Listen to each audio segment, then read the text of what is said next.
of everything, of every Yeah. situation.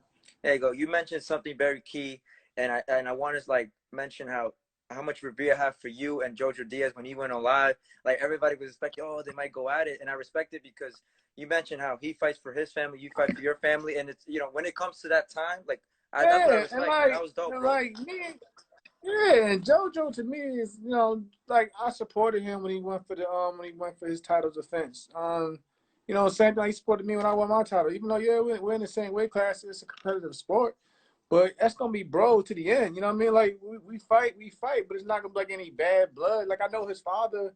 I knew him and his father since the amateurs. I mean, me and JoJo were even tight. We were real tight during the on the Olympic team. So it'll never come. Yeah, when I seen him, I was just tuning in as a fan. I wasn't tuning in to see who was barking or Yeah, yeah, whatever. I just want to see how he been doing because I haven't seen him since the yeah. fight. Since the cut and everything. I haven't got to see him doing anything because everybody's been in quarantine. But yeah, I was just and like I said, when he mentioned if the fans wanted to see the fight, Yeah.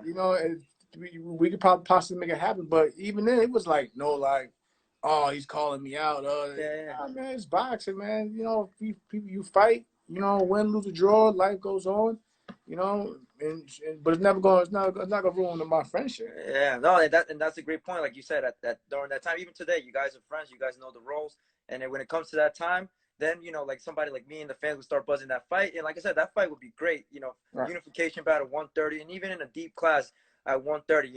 And another thing that kind of hit me, you guys were like not personal stuff, but you guys were telling about funny moments during the Yeah, Olympics. exactly. It was a joke. Like I mean, because like that's one thing about me. At least for me, when I told myself even when I won the title, it was never going to change who I was as a person. I was never going to act different or brand new towards anybody, especially people that I know personally. Like I said, I've never looked at JoJo. Some people look at it as when you move to their weight class, whatever. People look at you as a threat, but I never looked at him as a threat. I was actually rooting for him even at 26. I was upset when he missed the weight by like a few ounces and he couldn't win the title then. But like Yeah. me being like pretty much the team captain at the time. Of course, I want to see all my guys from that period. I want to see them win and succeed whatever they do. So I There you go. mean, much props to him. You know what I mean? I wanted to give you not I want to say a funny story, but I think a great moment. I don't know if you remember this, but Joshua Reese fight, you was next to ringside. You was sitting with Bomac, and your reactions towards that fight was priceless. I guess because you didn't see it coming, and I remember how people leave the venue in ringside. So I was Right, walking, and I right. remember it was your reaction. You were just like there for a minute. I'm like Jamel, and like you just like you was like priceless. And Bowman had to like put his arm around you. He's like, champ. He's like, you're right. And he's like, yeah. He's like, I just can't believe what happened. Like that's one moment that really hit me about you. My man, Jamel. Like as a fight fan, like it was just incredible because Nah, even yeah, because like I said, I wasn't like I knew Ruiz was a live dog in the fight, even though as also people was like trying to they thought it was gonna be a tune-up, walk-over fight. But I was like, no, I mean, me and Bomac, we was calling it, and people like, but we were just shocked that it happened. And the way it happened, like man, like we seen, especially in heavyweight division, you see fighters get knocked down and they get back up or whatever, and then they recover and then they go on to win the fight. But like, no, Ruiz kept at it that fight. So we were just like, man, it was just like I said, 2019 was a year of upset. yeah, it was, and even 2020, the beginning, it was starting to get there Oh yeah, too. it was starting to pick up where it left off at. You know what I mean? There's a lot of good fights, a lot of titles, changing hands, and especially in those top weight classes. So yeah, man, like that's why I look at boxing. Like I'm just grateful where I'm at now because you never know what happens tomorrow. You know what I mean? And I never, and like I said, I'd rather be remembered for who I was as a character, for my character, than people think that I was some type of diva when I held the title and things like that. Yeah, and in regards to this year, 2020 was supposed to be like a lot of youngsters achieving a dream of being Right. part of the Olympics. Now it's on hold until next year.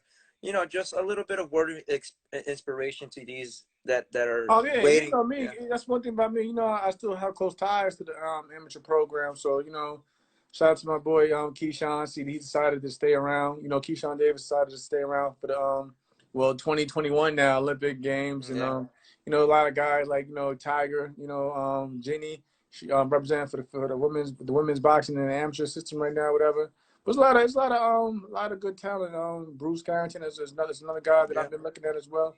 But you know what I mean? Like they say, man, you worked your whole life to get to that point. You know, boxing as a whole, well, the world as a whole, nothing's happening now. Anyway, it's not like the Olympics just getting put to the side. I mean, everything's been put to the side. You know what I mean? Like even big, huge title fights. So it's like you might as well just wait till everything blows over. Because by the time this whole thing blows over, you're probably getting ready for the games anyway. So just I tell them just to take their time and make the most of things at home, relax, chill, and just you know what I'm saying, just be patient. Yeah. At the moment, we know that boxing, there's no a definitive date on when things are back to normal. We Nah, know you had a date with not a date, but like a fight date with Carl Frampton. right. Is that still the plan ultimately, or are you Oh, still gonna seek other man, options? hey, I ain't running from. No, I'm not running Okay. from that fight. You know, hey, we got like I said, we still gotta make that fight. Like I'm patient. You know what I mean? Mm, Yeah, I think I'm glad we talked about it now. 'Cause I think the only difference with that fight now is probably gonna be the location. I don't mm, think it's gonna happen in Belfast. You know, but like I said, I hear rumors all the time, man. You just go on, you just check in, tune in to boxing. You know, the sport of boxing. You hear things every day. Like I went from hearing going to Belfast now, potentially coming back here to the States, and and it's crazy. Like this is what I mean by not being a diva. You know, like when they mentioned to me going to Belfast. I didn't care. I didn't care where the fight was at. I just wanted to fight, and I was giving Frampton, that respect because he's done more as on a championship level than I have. So wow. I was gonna give him that respect on fighting even in his backyard because I was still confident in winning the fight regardless. But I just I was gonna give him that show him that sign of respect, and because like I said, I was been a fan of Carl Frampton, so it's never like even with that situation, it's never been like me personally, it's never been personal.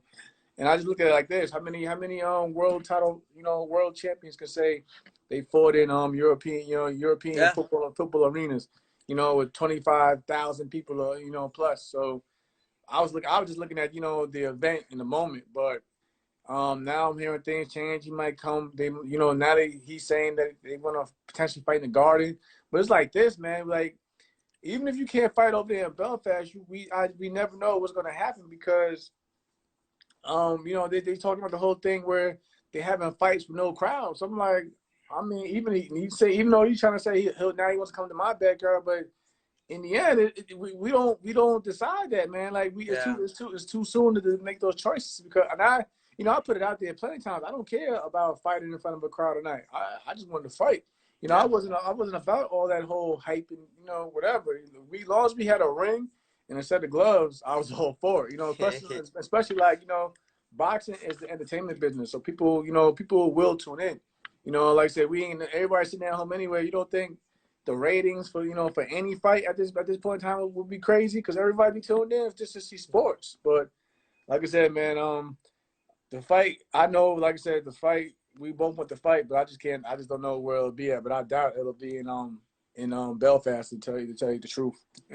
Overall, do you feel like if you have to make the argument, two part, right? Do you feel like 130 is the deepest, in terms of a lot of talented fighters, and then Yeah. two, like for you, if you have to make like your bucket list, right? Frampton's number one, right? Who else would you want? Like, give me like four names, like in order, Um, I guess. I definitely say 130 is one of the deepest. Like I said, of course you gotta give respect to the welterweight division, the heavyweight division. Even at 154, that's kind of a deep division as well. Even featherweights, they're pretty talented, stacked with talent. Shout out to my boy Shakur Steveson. I know he wants to move in weight as well. But oh yeah, even lightweight. Lightweight, you got a potential. One fight can unify all the belts. But yeah, basically, like if we look at it just from my opinion, from 26, even 140. Like I said, 26 all the way up to 54. There's a lot of talent in these divisions. You know what I mean? There's a lot of talent in divisions. But for me personally, like my bucket list after the Frampton fight, of course, we want to fight guys like Leo Santa Cruz, which is like I said, it's nothing personal. I just look at Leo. He's probably he may not be not the most accomplished in the division, but him in the division, he's probably one of the other than Frampton, he's probably one of the most accomplished champions because Mm, he's won titles in different divisions. And like people think I have this beef with even Miguel Petrell, but I give Miguel Petrell all the respect, and I say he's the number one division. mm, I tell anybody that he's number one division. He's for what he's done. what's the 6 title defenses? Yeah. You gotta give that man his respect. You know, I'll never be with no champions because I feel some type of way or we don't get along or you know Yeah. I want his spot that I'm gonna knock his his credentials. Yeah. Nah, man, like nah, Miguel Pacho, he's a dangerous fighter. He's a dangerous fighter, but like if you want to be the best, you gotta tell yourself. I mean, I'm not stupid. I'm not gonna sit there and say I'm gonna bang with Miguel Pacho. The man got heat in both hands, but like with him, it's like you have to box him. You know, you have to be smart, but you got to be smart all 12 rounds with him because, like I said, he's dangerous, and he can change a fight quickly. But like yeah, man, like I said, I give him my respect to Miguel Pacho. He's number one in the division. But like I said, he's number one in the division. Leo Santa Cruz may have the most accolades in the division. But those are basically pretty much the two guys I give respect to. But if the people want to see it, I'm all for it. And that's Yeah. but one thing I don't know about. I just don't agree with boxing. Is like, and you see it all the time. Is you either get criticized for Yeah. ducking fights, or then you get criticized. People say you're not worthy of certain fights, and that's Yeah. and it's even as a champion. I still even seen that. But I never get criticized for ducking. But you have your argument saying that he's not worth it, and this and that. And I'm like, listen, there's a lot of you see it, man. Yeah, of course. I'm not gonna put names out there, but there's a lot of world champions out there that still don't want to fight the other world champions out there. Yeah. But like for me, I'm all for the people. So it was like if you want to see the fight and it's possible and we can make it happen, I don't really care because like I said, I've been through worse. And it's like what else? I ain't got nothing else to lose. You know what I mean? I got everything to gain and nothing to lose. Yeah. I was gonna actually mention Shakur Steveson. I actually interviewed him. I want to say a week and a half ago. Right. He mentioned how because his fight with Miguel Mariaga was canceled, and now he mentioned at 130 he wants to just move up to 130. And I mentioned him about the champions. You're the WBO champion, and I was like, I know you and Jamel have a great relationship. You guys are cool. You guys have other fighters that you guys like. I don't want to say. I don't mean maybe correct me if I'm wrong, but you guys have like a small circle click, right? Yeah. So I was like, that's something like you're down for. He was like, that's something I will have to think about. But then even that fight, it's a great stylistic fight. And like I said, I respect Shakur because I think like as time goes on, Shakur will probably be he will be on the pound for pound list if he continues the route he's going because Shakur. We spar, we spar, we spar. You know what I mean? We spar and everything. Like Shakur is a great talent, and but like I said, I know what he meant by that because like with that circle, we actually have like this. Like when we go to camp, for instance, like we different states, of course, but when we go to camp, when we like you said, when we isolate ourselves, we use the same gym in Colorado Springs. We share the same nutritionist. You know what I mean during camp, so it's like. It's just too like you wouldn't want to put people in between that mix, and it's like what I mean, like, and it's not like say he's not. It's not like anyone's ducking anybody because that's not him. But it's like in the circle in terms of the circle, it's like we have too many same individuals that we come across and actually work with as one. You know what I mean? Like I said, like with Keyshawn, for instance, Keyshawn wanted me to, before this whole thing broke out. I was gonna go down to Colorado Springs to help out Keyshawn for sparring because he wanted to spar, southpaws or whatever. So thing like that. But and I was gonna give him a different look. Of course, she goes southpaw also, but we have our different styles and traits. And Keyshawn reached out to me, and it's like even Shakur, didn't forget he had brought a little kid with him down to the Olympic trials in December when we ran into each other, and the kid.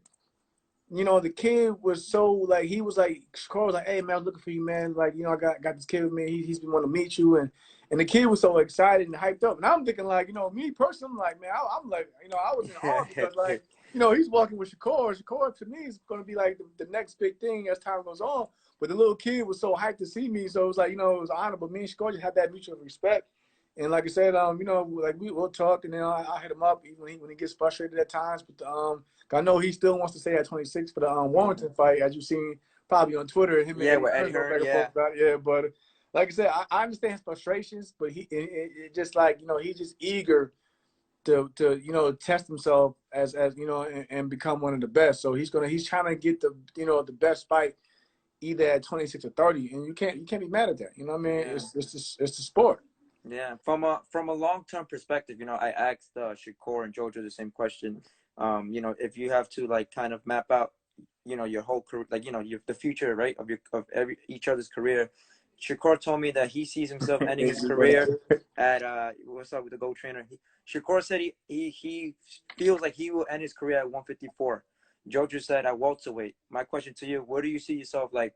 As your career ends, like where do you see finishing your career at what weight class? Right now you're at 30. Like it's crazy. I don't like in terms of like weight. I can Yeah. see myself even up there because right now I walk around, because I stay in, I always try to keep Yeah. myself like while I'm at 30, keep myself at a decent weight.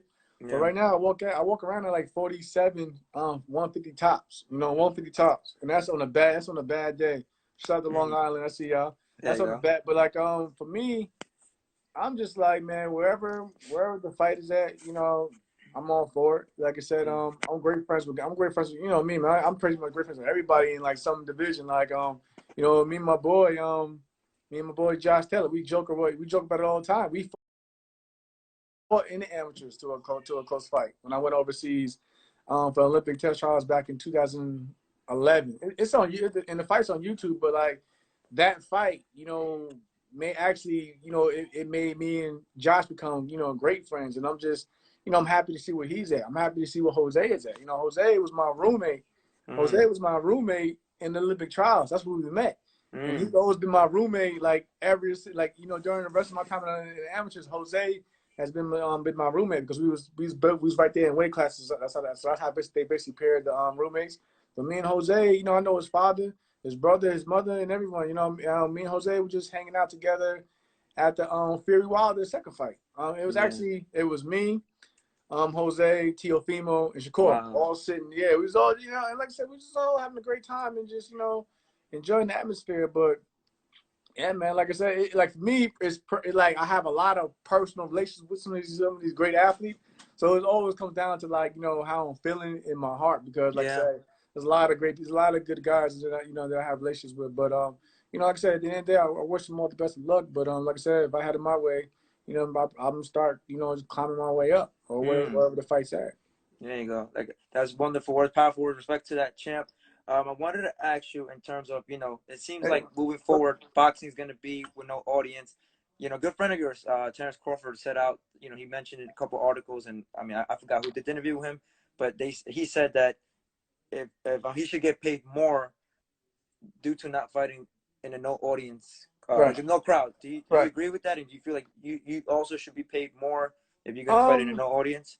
I mean, I'm sure we all like to be paid more, Yeah. what I mean, for anything. But for me, I just had like this is how I look at it from my personal standpoint. Yeah. Before I even get to the buzz thing, like for me, I just have that hunger where I feel like even at times I haven't done anything. You know what I mean? So I want to keep going to prove, to build up, my resume or such, and and just to stay relevant. You know what I mean? Mm. Like I never. It's not for me. It's not about ego. I never thought. I never thought of that. Even when I won the title, I thought, okay, now I got to achieve more. You won the belt. Now it's all about holding on to the belt, and you got to Yeah. keep. Pushing for those big fights, but like that's which is why I didn't argue with anybody at top rank about going to Belfast. Okay, Mm. it's a good fight for my career. It's a great name on my resume. Hey, just give me the contract. You know what I mean, Yeah. and show me where to sign at. But like with Bud, you gotta look at it, and let's be honest. He's at a point where he's done the thing at lightweight. He's unified at 140. Now he's in the most one of the most prestigious weight classes in boxing, and he wants those big fights, like against guys like my brother, also Errol Spence and such. Yeah. And it's like, of course, you want to, like, people are going for fights like that. People are going or want to have those crowds and things like that, and because and we already know, like when you eliminate the ticket sales out of these fights, because if you have no crowd, that plays into effect of you Yeah. possibly taking a pay cut anyway. You know what I mean? Yeah. Even I see that risk. I want to fight, and I don't mind fighting when there's no audience, but I even know there's a risk that, because there's no ticket sales, I might have to take a slim pay cut myself. But like, Bud, he's on a different level. I mean, Mm. we're not on the same level. So he's on a higher level than I am. Yeah. I still got a world champion, and I still got to earn that privilege to to say to make these crazy well, not crazy, but just make any types of like demands that people think up there on higher echelon. I'm not knocking myself. Yeah. I'm just being a realistic guy. If I'm being, like I said, I'm a world champion, but I'm still realistic on how the Yeah. business of boxing works. You know what I mean? Like, unless you out here selling out, selling out venues and you drawing in crazy numbers for fights, you got to keep grinding, man. You got to Yeah. keep You're right. building. There you go. At the Oh, moment, yeah, and I got my uh, Team uh, Bud shirt on, so like I said, Team it's Bud. all sport over here. Yeah, of course. As they say, you support those that support you, and that's what's up Yeah, between you and Bud and everybody else. That's in regards to Bud, right? At the moment, he has unfinished business at 147. There's a lot of great fights that should be made by now, and it should happen down the road, right? But recently, I seen on Twitter, Crawford and Jamel Charlo, they were going at it. I yeah. saw Bob did an interview with Boxing Boys. He was saying he's interested and he wants to make that fight. And we know that Bud went from, like you said, 130, 135, 40 or whatnot, and now he's at 47, right? For you, what would it mean for Bud to go to 54 and fight Charlo and beat Charlo? What would that mean for his legacy just to win a title at 154? Like I said, like somebody had pointed out, my man, Breadman, who works, Jerry Rock, Julian Williams is training Breadman. He said a good statement on Twitter. If like regardless of anybody thinks, like I said, if you go on just what he's done already, he's already basically pretty much a ballot in for the Hall of Fame. Right now, Bud is just it go. He's already a shooting for the Hall of Fame, but he's shooting right now to be an all-time great. You know what I'm saying? Mm. So you get what I'm saying? Like, Yeah, of course. if you look at just accomplishments in professional boxing accomplishments, if you got world titles in different weight divisions and you became the undisputed champion and won, and then you won another world title in the third division, you pretty much, like, I mean, there's no knock against anybody, but like I said, I would say like this, like, I was a Gotti fan, but Gotti got into the Hall of Fame, and you Yeah. know what I'm saying, and Gotti didn't do maybe as much as some of these guys doing today in terms of all these titles and unification, but he got in there. So I feel like, yeah, he's already done enough to get into the Hall of Fame, but now Bud is trying to, like, put his name out there with the all-time greats. You know what I mean? Because there's a lot of guys in the Hall of Fame that we personally know that you probably forget that they are in the Hall of Fame because you don't hear about them, but they did enough in their career to get there, and which is all love and respect. But like, so if he gets to like go to 154 and say like wins the title up there against one of those big, because a lot of those guys, pretty much all the guys holding the belt are pretty much big names. But if he gets up there and beats a guy like Jamel Charlo or someone, that that kind of cements him up there, because when people look back from like 20, 30 years and they be like, well, that guy Bud Crawford, he won titles here, he did this here, and so on and so on. So you gotta look. That's how I gotta look at it. Like, to me, he's already did enough to get into the Hall of Fame, whatever. You know what I mean?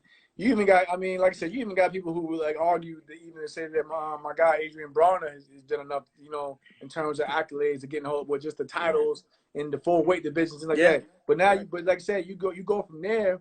Hall of Fame is one, getting basically a ballot into the Hall of Fame is one thing, but now you want to get to that point where you known as an all-time great. Correct. So that's how I look at it. There you go. In regards to that fight, briefly, I had the opportunity to also talk to. First of all, I just want to say my condolences to the Tony Harrison family. Unfortunately, passing his father. That was hard for me too, because I spoke to him Saturday, and then I think it was Monday I found out, and I was like in shock. And I talked to Tony about that fight too with Crawford and Charlo. We know that Harrison had two great competitive fights with Charlo, and the way he was breaking down the fight, he was saying, Charlo, Charlo said, as we've seen in the fights, we could tell that based on his experience that he could be pushed around, and he thinks because Terrence Crawford's skills is like in another level, he thinks that he could also push around Charlo, and he thinks Bud wins easy. Do you agree with Harrison's statement, in other words, for that fight? Like I said, I mean, I think it's a good fight. Of course, I'm gonna back my bro, Bud, but I'll never knock down and say that Jamel, who I know also is an easy fight, because Jamel, you can tell, man, he has passion for he's very passionate about the sport, man. Yeah. Even if you don't agree with his with his you know, his words and thoughts and like that. You got to give him credit. Like he's very passionate about what he does. But you know what I'm saying, I think it's a good fight. I Yeah. mean, I wouldn't mind seeing, and I know for a fact, I know Bud would, but if the opportunity came at hand, I know Bud would take it. A lot of Mm. people not saying Bud is not, he's not a small welterweight as some may think. I know what he walks around at. You know what I mean? Yeah. I know how physically strong he is. Even with you know, he's physically strong, and he can hit in both hands. You know, Mm. shout out to Omaha, man. Smiley, man. Mm. Smiley, my barber from Omaha, man. I need to get a haircut. Smiley, I'm looking hurt. Mm. But but yeah, like I said, I know for a fact if you know, Al Heyman and Bob came to the table and was like, hey, let's make this fight. I know for the fact that Bud wants a big fight, he would take it. Mm. No catch weights, none of that. You know, he'll take it at 154. There you go. Even during this time, you know, I think a lot of fans Paulina. are there you go. A lot of fans now, you know, we're all home, we're stuck at home, we're respecting the law with the quarantine and whatnot, social distancing. You know, a lot of fans are already kind of trying to map out, you know, when things get back to normal. You got a couple big fights for you.